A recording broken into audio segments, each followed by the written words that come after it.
Good morning dear. कैसे हैं आप सभी लोग? हैप्पी?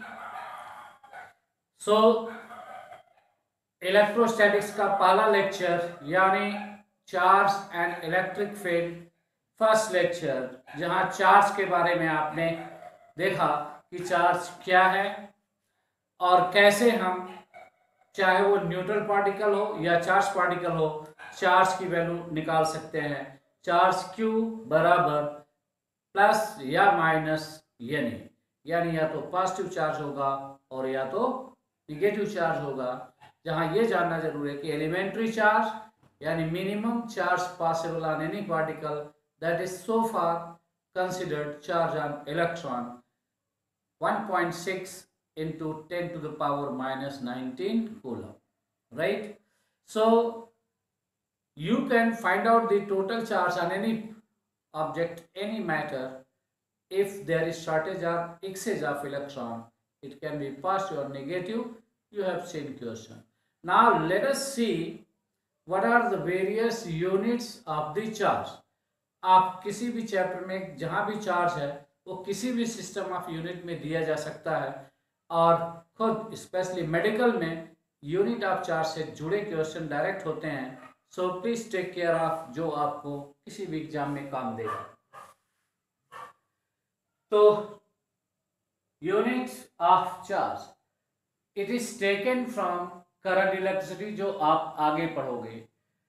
तो charge is nothing but current flowing in the conductor into time taken. This provides you total charge flown. So total charge flown in any electrical circuit I into T. अब ये जरूरी नहीं कि कंडक्टर में कैसे current flow होती है वो आगे आप देखोगे, बट राइट नाउ चार्ज होता कितना है? Current, electric current into time taken. तो करंट का यूनिट एम्पियर होता है और टाइम का यूनिट क्या होता है? Second. So from here charge का यूनिट हो गया ampere into second, right? So I is the electric current and T is time. Now either you can say ampere into second, और यही साइंटिस्ट के नाम पे आप क्या कर सकते हो? Coulomb. That is considered as unit of charge in MKS system of unit. तो MKS system of unit of charge is ampere second, या इसी को साइंटिस्ट के नाम पे कूलम कहते हो। अब अगर यही सीजीएस सिस्टम ऑफ यूनिट, तो CGS system of unit state coulomb, और यही एस यूनिट में भी होता है। तो state coulomb is CGS unit of charge. तो जैसे आप जानते हो कि 1 मीटर 100 सेंटीमीटर होते हैं, तो एमकेएस यूनिट कूलम है और सीजीएस यूनिट स्टेट कूलम है। तो you must know how much is statcoulomb in a coulomb. So 1 coulomb is equal to 3 into 10 to the power 9 state coulomb, right? ये memory based है और ध्यान में रहना चाहिए। अब जो सीजीएस यूनिट है, यहां पर एमकेएस यूनिट है, 11th में आपका काम चल गया, 12th में इन दोनों को भी हर चैप्टर के लिए ध्यान में रख के चलना होगा। इलेक्ट्रोस्टैटिक यूनिट शॉर्ट में कहते हो ESU, और इलेक्ट्रोमैग्नेटिक यूनिट EMU। तो ESU यूनिट ऑफ चार्ज यानी इलेक्ट्रोस्टैटिक यूनिट ऑफ चार्ज जो सीजीएस यूनिट है यानी स्टेट कूलम, और साइंटिस्ट के नाम पर स्टेट कूलम को ही किसे लिखा जाता है? फ्रैंकलिन। तो ये भी पूछा गया क्वेश्चन है कि मेडिकल में चार्ज का यूनिट क्या है। अब अगर स्टेट कूलम नहीं है, CGS unit franklin, F R small F in small R, तो ये यूनिट सीजीएस यूनिट है फ्रैंकलिन यानी एफ आर, ही ESU यूनिट है। तो ESU यूनिट कहो या सीजीएस यूनिट कहो, बात दो। अब electromagnetic unit of the charge, याद है ये एब्सोल्यूट कूलम है। क्या है? एब्सोल्यूट कूलम, और निकनेम इसको ऐसे लिखा जाए अब कूलम, ABCOULOMB। अब coulomb means absolute coulomb. So 1 एब कूलम। अब एम यूनिट, एम कैसे भी बड़ा है, एक एब्सोल्यूट कूलम में कितने कूलम होते हैं, 10 कूलम। तो ये एमकेएस यूनिट से बड़ा है। अब सीजीएस यूनिट दिया गया हो, एमटीएस यूनिट दिया गया हो, ईएसई यूनिट दिया गया हो, ईएमई यूनिट दिया गया हो, इसके अलावा भी आपको जरूरत पड़ती है, बिकॉज प्रैक्टिकली जो सुटेबल हो। अब जैसे सब जगह तो टाइम का यूनिट सेकेंड है, बट आप गाड़ी 2 घंटे लेट है तो सेकेंड में क्यों नहीं बताते।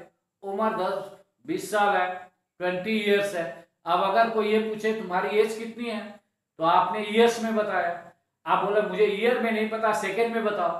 तो जब सेकेंड में आप एक बार निकाल के बताओ भी तो वो किसी को समझ में नहीं आएगा। इसलिए प्रैक्टिकल यूनिट भी मालूम होना चाहिए, ध्यान में रहना चाहिए। तो प्रैक्टिकल यूनिट ऑफ चार्ज, जैसे 11th में अब पार्सेल, लाइट ईयर, फर्मी, ये सब प्रैक्टिकल यूनिट हैं किसके, डिस्टेंस के। उसी तरह से चार्ज का प्रैक्टिकल यूनिट क्या है, 2 हैं। एक तो है फैराडे, और फैराडे 1 ग्राम इक्विवेलेंट वेट का डिपोजिशन करने के लिए जितना चार्ज चाहिए, that is considered at 1 Faraday. और ये भी ध्यान में ना भूले कि this is the biggest unit of charge. तो स्मॉलेस्ट सीजीएस यूनिट है, but biggest unit charge is Faraday.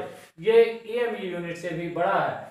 उसी तरह से जितनी बैटरी इन्वर्टर आपके घर में आती है वो एम्पियर आवर्स में लिखा हुआ, ये एम्पियर सेकेंड है। तो AH ampere hour is practical unit of charge, और 1 ampere our 1 AH is equal to 3600 coulomb. So this was entirely for the unit of charge, ना भूले और ध्यान में रखें। सो चार्ज कैसे निकाला जाता है वो आपने देखा। What are the various unit of charge, ये बिल्कुल ध्यान में रखना जरूरी है। तो let's see how can you charge the body, how the neutral particles are charge. So there are 3 method of charging of body.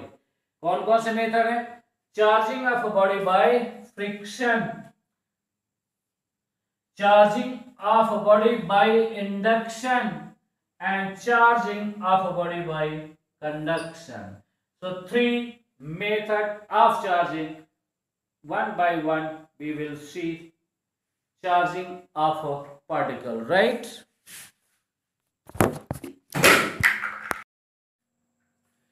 So you have seen the various unit of charge. अब मैं पूछूं आपसे what is the biggest unit of charge, तो क्या बताएंगे आप, Faraday. Franklin is the unit of charge, current, what you'd like say about, तो Franklin is the unit of charge.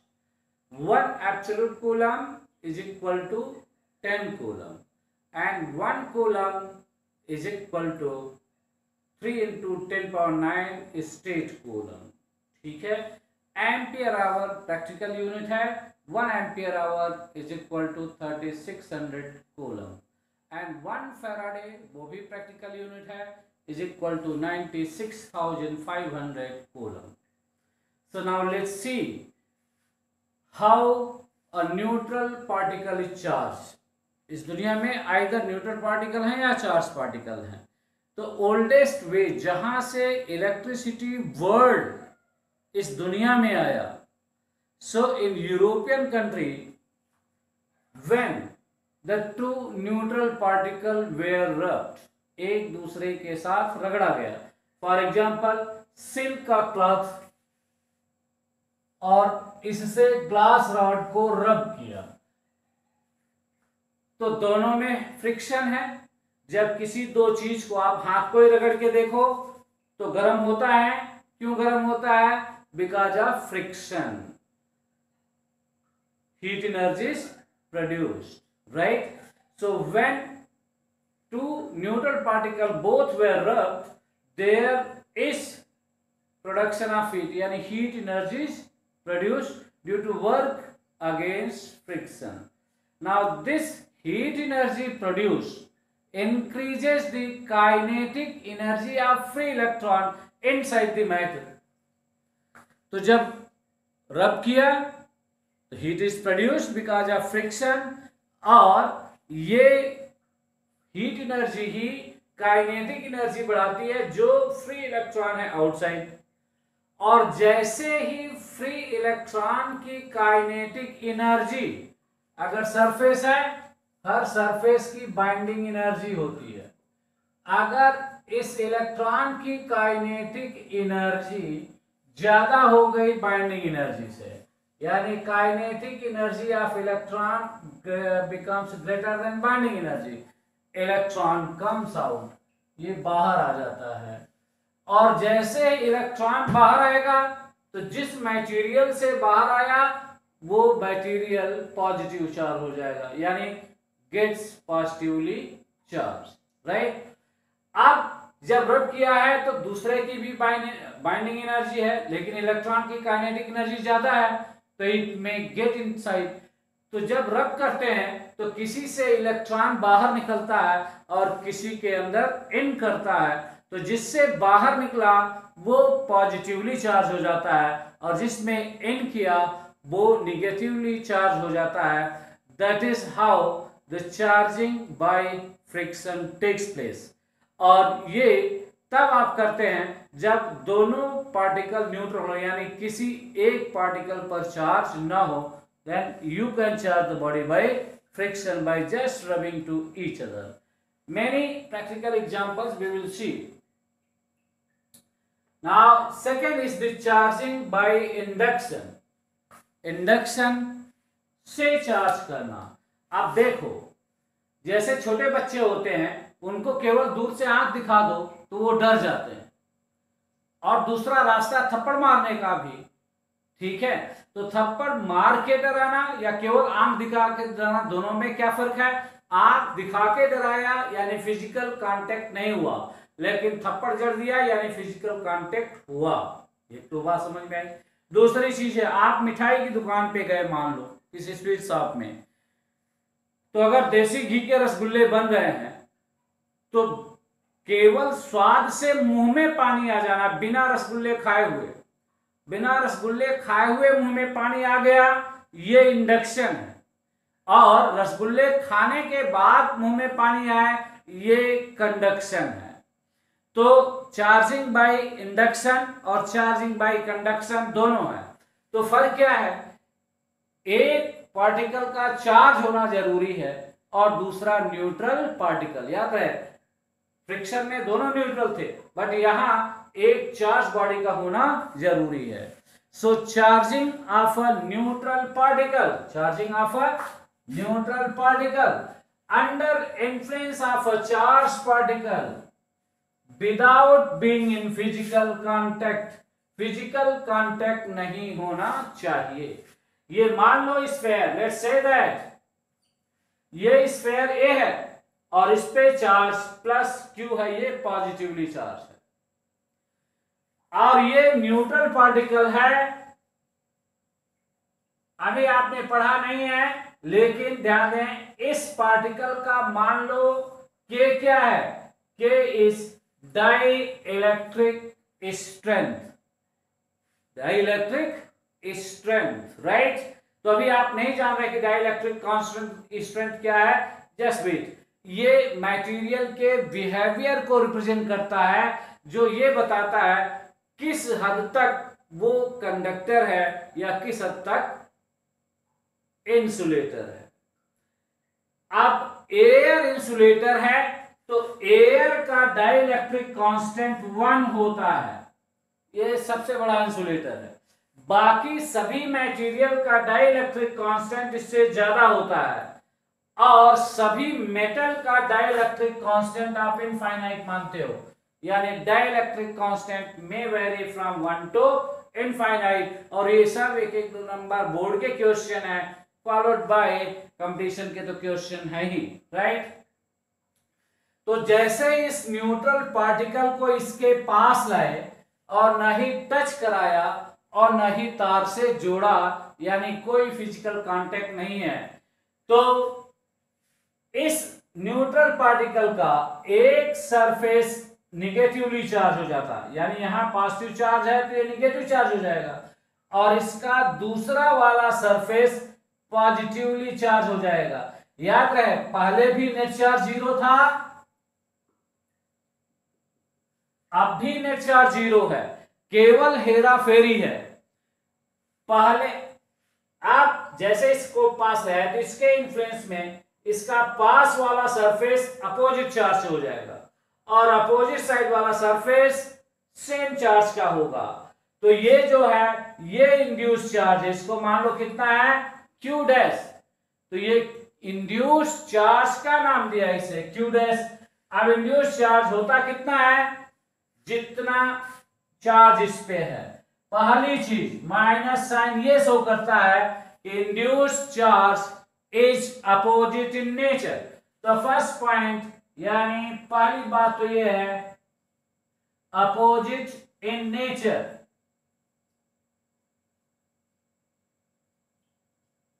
जिसका मतलब है कि अगर इस पे चार्ज पॉजिटिव है तो यहां निगेटिव होगा, और यहां निगेटिव है तो इधर पास वाले सरफेस पे क्या होगा, positive charge. That means induced charge is opposite in nature. और दूसरी चीज क्या है, ये डिपेंड किस पे करता है, it depends upon dielectric constant of material being charge. Depends upon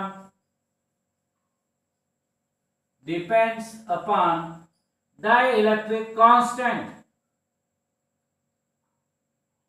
dielectric constant of material being charge. जिस मटेरियल की आप चार्जिंग कर रहे हो उसके डाइइलेक्ट्रिक कांस्टेंट पे डिपेंड करता है, वो K है। सो अब अगर हम सभी हवा में रहते हैं, एयर में रहते हैं, तो how much is the induced charge in air. ध्यान रहे सभी के घर में वो स्विच है, कांटेक्ट है, तो चार्ज तो है वहां पे। आप बाहर रूम में घूमते रहते हैं तो उस तार के पॉइंट से चार्ज आप तक क्यों नहीं आता, क्योंकि एयर का डाइइलेक्ट्रिक कांस्टेंट 1, यानी ये सबसे बड़ा इंसुलेटर है। और जब 1 रख दिया तो 1/1 माइनस 1 इज इक्वल टू 0, यानी इंड्यूस्ड चार्ज इज 0। सड़क पर बिजली के खंभे गड़े हुए हैं, तार जा रहा है, सब जगह चार्ज है, नीचे आदमी दौड़ रहा है, क्योंकि हवा में चार्ज का इंडक्शन नहीं होता। लेकिन इसका मतलब ये नहीं कि हो ही नहीं सकता। बरसात में बिजली गिरती है, वो भी है, यानी एयर को इंसुलेटर से कंडक्टर बनाया जा सकता है। वो नेक्स्ट पॉइंट है, वी विल सी दैट जब ये पढ़ेंगे what are the various properties of charge. तो एयर में इन जनरल इंड्यूस्ड चार्ज 0 जब तक कि एयर कंडक्टर न बन जाए। अब जस्ट रिवर्स साइड देखो, मेटल कॉपर हो गया जिससे तार आपके घर में वायरिंग की गई है, या कोई भी मेटल हो, सभी मेटल के लिए डाइइलेक्ट्रिक कांस्टेंट कितना माना गया है, इनफाइनाइट। सभी मेटल एक जैसे नहीं है, लेकिन सबका डाइइलेक्ट्रिक कांस्टेंट कितना कंसीडर करते हैं, इनफाइनाइट। और जैसे ही K की वैल्यू इनफाइनाइट रख दिया तो induced charge is equal to minus Q, क्योंकि यहां प्लस Q था, यानी उतना ही चार्ज इंड्यूस होगा अगर वो मेटल है, अगर वो कंडक्टर है, जितना चार्ज बॉडी पर था, लेकिन नेचर अपोजिट होगा। नेचर क्या होगा, opposite. So induced charge in metal minus Q, induced charge in air 0। In general, how much is the induced charge? Minus Q in bracket 1 minus 1 by K. This is the way of charging by induction. So now remaining is charging by conduction, which we will see in the next class. Please like, subscribe and comment your problems where you face difficulties must represent in the comment column, right?